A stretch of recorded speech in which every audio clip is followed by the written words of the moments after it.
Hi there, welcome to my YouTube channel. This is Tina from TinaHeals.com, and today I'm speaking about an Aries ascendant, a Capricorn moon, and a Capricorn sun. So you have your ascendant in ascendant degree, and your rising sign is in cardinal fire, and it is a sign of spring, and it is ruled by Mars, the fiery red planet. And you have your moon and sun conjunct in your 10th house of career and social recognition in Capricorn. So you have conjunction. It could be wide. They're both in the same sign, and if they are anywhere between 5 to 10 degrees, there's a conjunction. So you have a sun-moon conjunction, same 10th house of work. 6th house also work, and work, everyday work, but 10th house is more the social recognition, the reward that you get from the work you do.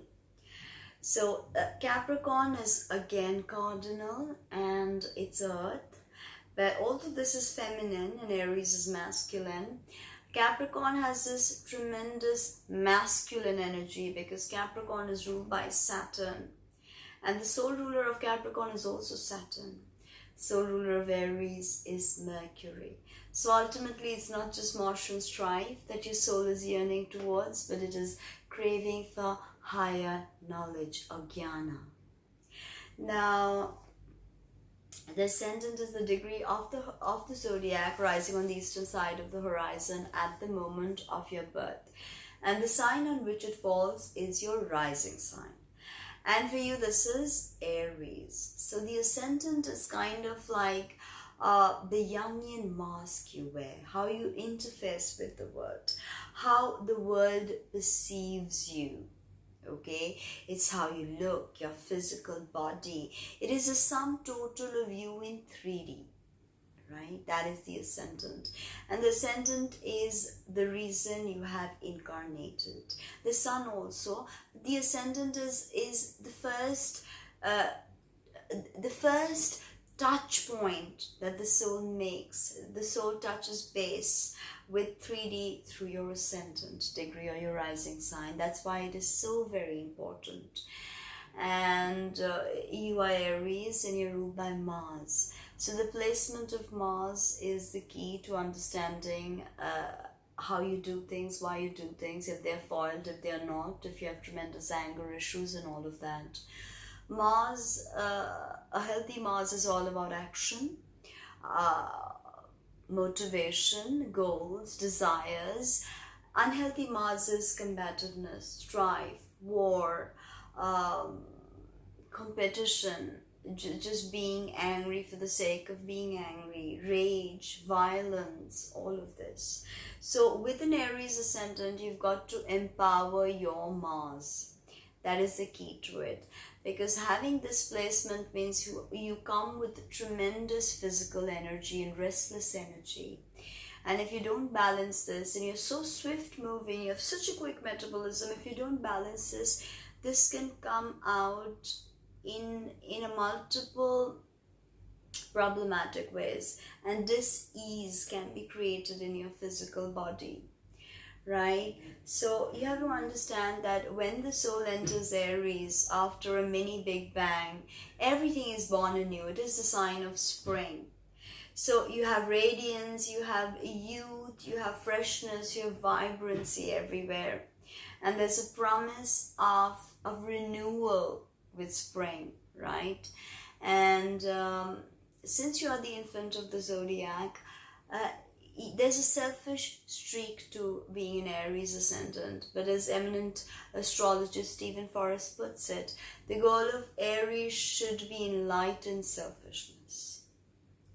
Okay, and ultimately when your soul is born in the agitating fires of Aries, it is craving for a new directionality.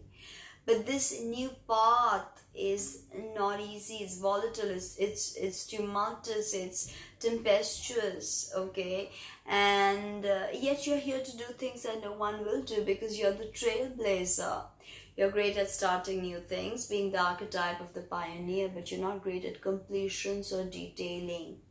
That's something you need to work through, okay? And also remember that if your Mars is not well placed, there could be anger issues. And now Virgo falls on your 6th house, cusp 6th house of health. And Aries rules the head, and Virgo rules digestion and nervous system. So what you put in your mouth, if you're not careful, if you're not empowering that Mars by working out, migraine, if you're worrying too much, stressed out, angry, acne, ENT issues, digestive issues, and headaches, and there could also be hair loss. Too much of fire, there could be hair loss, glasses, sensitivity to gum and teeth, and all of that. So you have to empower Mars, balance, exercise, completions, detailing. Since Aries rules the head, this is a very important part of your identity. You have very prominent, sharp features, and sometimes they could be translated as harsh. Even the look in your eyes, edgy, impetuous, volatile, restless, and you move very quickly. You talk very quickly also. So hopefully your Capricorn Sun Moon conjunction is balancing this, but there's a tremendous fiery element to you. And you're not afraid to stare down an enemy, and not afraid to stare into the eyes of the object of your desire, even if her boyfriend's in the room. You're not afraid to call a spade a spade. You don't care who it hurts, okay? So this compassion, you need to touch base with compassion. You love to accentuate your face, so maybe, and with Aries placement, honestly, I see even women preferring to keep their hair short, and they're just more masculine than other placements. But again, tremendous restless energy, both with men, women, and children with this placement. So that is something you've got to work through, finding a balance to everything. The opposite of Aries is actually Libra, which is all about balance. So now when Mars is making difficult aspects to your personal planets, or to Mars, or to the other malefics, then you've got to be careful of guns, heavy machinery, freak fires, accidents, driving under the influence, and all of that. Now, Sun-Moon conjunction. Let us first understand the Sun and Moon, and then I will go in depth about Capricorn. So the Moon is the feminine, the Sun is the masculine. Moon mother, Sun father. Moon emotions, feelings. Sun our soul's purpose, why we've incarnated, how we shine, leadership. Moon, ESP, psychic awareness, how we connect, how we nurture. Moon rules the breast and the stomach, so ultimately nourishment. Sun rules the solar plexus and the heart. So this is about heart-centric emotions, and Capricorn rules everything that gives the body, gives us structure, like the skeletal system. Our skin, bones, teeth, all of this is ruled by Capricorn. So now piecing together the story, the Moon, as I said, in Capricorn is not a good placement for the Moon, because the Moon rules Cancer, which is the polarity of Capricorn. So the Moon in Capricorn can quite never verbalize her emotional needs or feel connected to her emotional body if it is not developed through meditation and conscious awareness. The Sun, Capricorn is a very good placement for the Sun, because the Sun can really shine. And 10th house Sun, you're meant for public life. 10th house Moon, if you're not emotionally vested in what you do, you can never truly find your soul's purpose. And Sun Moon conjunction means there's harmony between what you feel and how you want to nurture, and your goals and ambitions, and the Sun is a healthy sense of I am, self-identity, and it's our vitality. So all of this is, conjunction is a healthy aspect. So it's when planets are on top of each other. So there's a fluidity of energy which is free flowing and quite gracious energy. So 10th house sun and moon, you're definitely going to be in the news, if you if I may so put it. And now we need to understand that Capricorn, you're definitely about self mastery, but it's also about figuring out how to relinquish control after you've acquired this mastery. It's not about Four of Pentacles and hoarding. It's about Eight of Cups and walking away when it's necessary to walk away, right?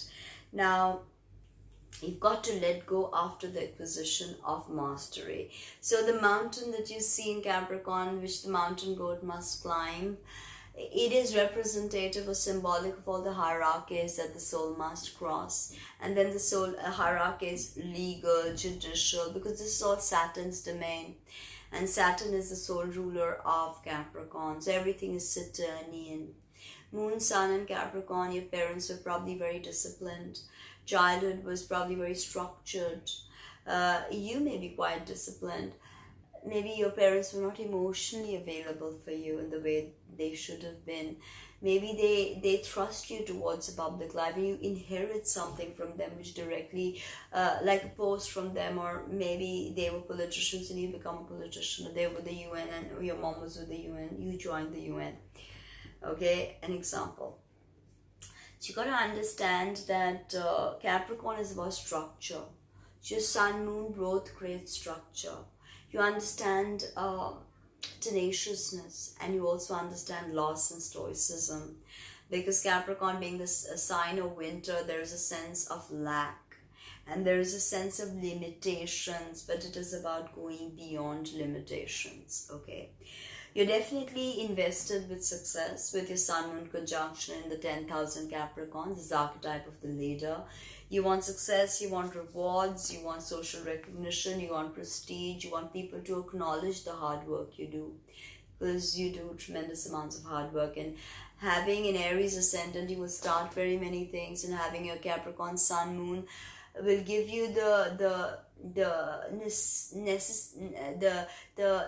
how can I say that, the discipline, the necessary discipline to complete and detail and see through everything that your Aries ascendant is pushing, Aries rising sign is pushing you towards, right?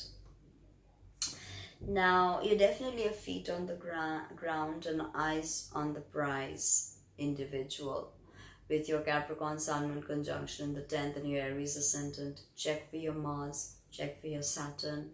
Very indicative of who you are going to be. Mars is the lesser malefic, Saturn is the greater malefic, and they hold a tremendous energy signature in your chart.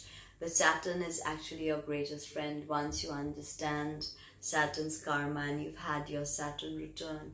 For you, your Saturn return is going to be a key to maturation on your 29th to 30th year when Saturn comes back to your natal position.